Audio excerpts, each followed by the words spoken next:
पहला सवाल ये है कि चुनाव अपने आखिरी दौर में पहुंच चुका है, कांग्रेस पार्टी कहां खड़ी नजर आ रही है आपके हिसाब से? देखिए, मैं सारे हरियाणा में घूम रहा हूं और जबरदस्त जन समर्थन मिल रहा है सभी वर्गों का। उसके हिसाब से मैं कह सकता हूं कि लोग मन बना चुके हैं हरियाणा में अब की बार कांग्रेस की सरकार। हुड्डा जी, कुछ दिन पहले कहा जा रहा था कि कांग्रेस काफी आगे है, लेकिन कुछ दिनों में विशेषज्ञों का कहना है कि गैप थोड़ा क्लोज हुआ है और इलेक्शन अब वन साइडेड नहीं है। इस पर आप क्या कहेंगे? नहीं, कांग्रेस की सरकार भारी बहुमत से बनने जा रही है। नॉर्थ इंडिया में देखा जाता है कि प्रधानमंत्री मोदी का एक फैक्टर होता है, तो आपको क्या लग रहा है कि कांग्रेस प्रधानमंत्री का यहाँ फैक्टर नजर आ रहा है, और अगर है तो आप कैसे उसका मुकाबला करेंगे? देखिए, लोकसभा का चुनाव और विधानसभा का अलग अलग होता है। 19 में लोकसभा के चुनाव में भाजपा 90 हमारी असेंबली को 90 में से 89 में लीड कर रही थी। कांग्रेस सिर्फ 10 में लीड किया, 1 में जेजेपी ने किया। जब कुछ ही महीने के बाद विधानसभा का चुनाव हुआ तो भाजपा तो 79 से 40 पे पहुंच गई और कांग्रेस 10 से 31 पर पहुंच गई। तो ये है अंतर है। तो अब के तो बात ही दूसरी है। हमारी 10 पार्लियामेंट्री कॉन्स्टिट्यूएंसी है, साफ संकेत दे दिया लोगों ने। 10 की 10 में हमारा वोट शेयर बढ़ा है और बीजेपी का घटा है। इसी प्रकार से 90 की 90 कॉन्स्टिट्यूएंसी में हमारा वोट शेयर बढ़ा है, बीजेपी का घटा है। जो हमारा वोट शेयर पिछली बार 28% था, अब के 48% हुआ है और बीजेपी का 12% के करीब घटा है। तो साफ संकेत दे रखा है लोगों ने।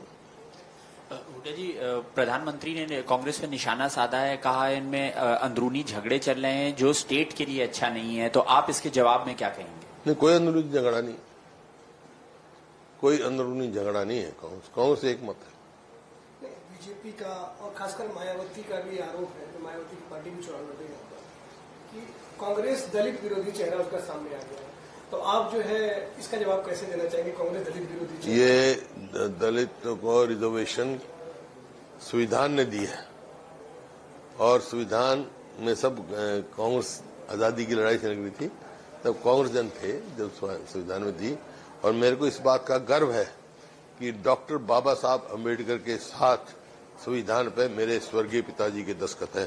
तो हम तो उसके लिए लड़ेंगे, संविधान को बदलने नहीं देंगे हम। कोई कितनी ताकत लगा दे। और इन्होंने किया है, इन्होंने ऐसा काम किया है जो धोखा दिया है, जो रिजर्वेशन खत्म करने की एक नीति बनाई। जैसे हरियाणा की बताता हूँ, कौशल रोजगार निगम है जो कहते हैं अब इतने लोग लगा दिए। तो कौशल रोजगार निगम में ना तो पक्की नौकरी है वो, ना उसमें मेरिट है, ना रिजर्वेशन है, ना बैकवर्ड क्लास की, ना शेड्यूल कास्ट की। ये इन्होंने नया तरीका ढूंढ लिया रिजर्वेशन बचने के लिए। उनका जिनका जो 10 साल से जिनकी उम्र चलेगी बैकवर्ड क्लास की और शेड्यूल कास्ट की, वो कहाँ जाएंगे बच्चे? एक नया तरीका ढूंढे। तो ये हरियाणा में तो बीजेपी जो है रिजर्वेशन विरोधी है, साबित है। प्रत्यक्ष को प्रमाण की जरूरत नहीं। और नतीजा ये हो गया 2 लाख नौकरियां रेगुलर खाली हैं और ये कंट्रैक्टर जहाँ रिजर्वेशन ही नहीं है। हुड्डा जी, आम आदमी पार्टी भी इलेक्शन लड़ रही है, आपका उनसे गठबंधन नहीं हो पाया, बात चली थी।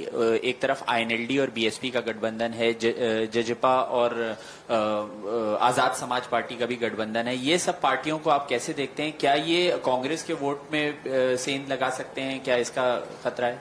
नहीं, लोग हरियाणा के जो है मतदाता बहुत समझदार हैं।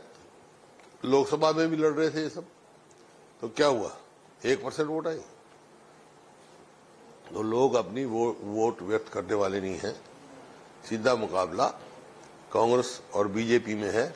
हाँ, बीजेपी ने प्रयास किया है किसी को कहीं खड़ा कर दे वोट बांटने का, लेकिन लोग कोई व्यक्त करनी, वोट काटने को वोट देने वाले नहीं है। इन सबको आप बीजेपी की टीम मानते हैं? ये आपको लगता है ये सब बीजेपी की बी टीम का काम नहीं है ही? देखो ना आपने, ये जो गोपाल कांडा थे जो इनके अलायंस में लड़ रहे हैं अभी चौटाला जी के, उसने तो बयान ही दे दिया हम विधायक बनेंगे तो बीजेपी को सपोर्ट करेंगे। और क्या इस फालतू क्या सबूत चाहिए?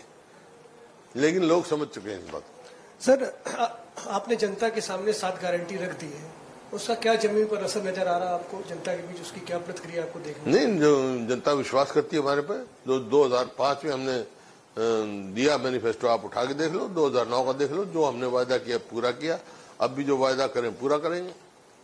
कितनी सीटों की आप उम्मीद करें? आप कहते हैं बहुत बड़ा बहुमत आएगा, तो क्या 2/3 मेजोरिटी की आप उम्मीद करें? भारी बहुमत से, प्रचंड बहुमत से आएगी।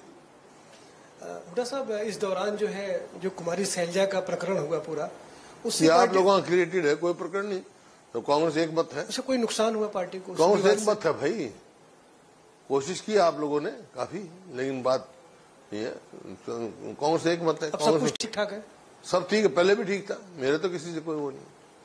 आप हुड्डा जी 10 साल मुख्यमंत्री रहे, आप सबसे बड़ा चेहरा हैं, तो आप अपने आप को चीफ मिनिस्टरशिप की रेस में कहां देखते हैं? सवाल ये है, कांग्रेस की पद्धति है, एक विधायक चुने जाएंगे, ऑब्जर्वर आएंगे, विधायकों का मत लेंगे, उसके बाद हाईकमांड फैसला करेगी, जो भी करेंगे मेरे को मंजूर होगा। एक सवाल, दीपेंद्र जी भी बहुत मेहनत कर रहे हैं, अपार जनसमूह आ रहा उनकी रैलियों में, तो एक धारणा ये भी है जनता में कि शायद दीपेंद्र हुड्डा जी भी मुख्यमंत्री पद की दौड़ में हैं, तो आप मानते हैं कि वो भी? क्यों आप मेरे को रिटायर करना चाहते हो? मैं कह चुका ना, neither am retired no retired. आपको ये सवाल क्या है? बस आखिरी 2 सवाल हुड्डा जी, लास्ट 2 क्वेश्चंस।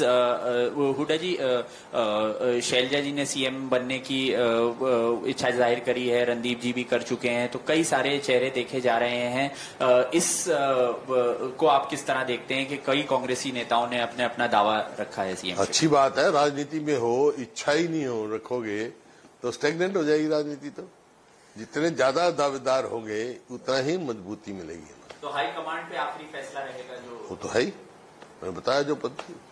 अच्छा, एक बात, मनोहर लाल खट्टर सीन से गायब है सर यहाँ पर, उस पर आप क्या कहना चाहते हैं? बीजेपी से पूछो क्यों नहीं? आप क्योंकि विरोधी दल के नेता हैं, तो वो इनकी फूट दिखाते हैं भाई, फूट दिखा रहे हैं। मेरी आखिरी सवाल हुड्डा जी ये है कि जम्मू कश्मीर, हरियाणा दोनों जगह चुनाव हो रहे हैं, ये लोकसभा के बाद पहला चुनाव है, आप इसे नेशनल लेवल की पॉलिटिक्स पे इसका क्या इम्पैक्ट देखते हैं? क्या सेंट्रल गवर्नमेंट पे, अगर बीजेपी की सेंट्रल गवर्नमेंट पे भी इसका असर पड़ेगा इन चुनाव का नतीजे का? देखो, हर चुनाव का असर तो पड़ता ही है। तो हुड्डा जी, आपका हरियाणा के लिए क्या विजन है, क्या मेन मुद्दा है इस इलेक्शन में कांग्रेस की तरफ से, आपकी तरफ से? बेरोजगारी जो होगी, जो प्रदेश प्रति व्यक्ति आय में, निवेश में, कानून व्यवस्था में, नौकरी देने में और खेल खिलाड़ियों नंबर 1 का प्रदेश था, आज वो बेरोजगारी में नंबर 1 हो गया। कानून व्यवस्था चरमरा गई, सोशल प्रोग्रेसिव इंडेक्स में असुरक्षित हरियाणा किया गया, पहलवान बेटियों को अब तक न्याय नहीं मिला, तो हम तो वैसा ही हरियाणा बनाएंगे जैसा था नंबर 1 का प्रदेश। एक सवाल, आखिरी सवाल ये कि आपने 2000 रुपए की महिलाओं को देने की बात की है, 6000 रुपए की मासिक पेंशन की बात की है, आपके विरोधी कह रहे हैं कि ये बजट कहाँ से आएगा? हुड्डा जी, बजट कहाँ? कौन से विरोधी? आपके विरोधी दल है। कौन है? ये बीजेपी जी। उनका मैनिफेस्टो देखो, कॉपी पेस्ट का हमारा, वो कहाँ से लाएंगे? अगर उनको इतनी महिलाओं से हमदर्दी थी तो 10 साल उनकी सरकार रही, कहीं एक पैसा देने का काम नहीं किया। उनका मैनिफेस्टो देखो, बजट इसके लिए पूरा? हाँ, पूरा एनालाइज करके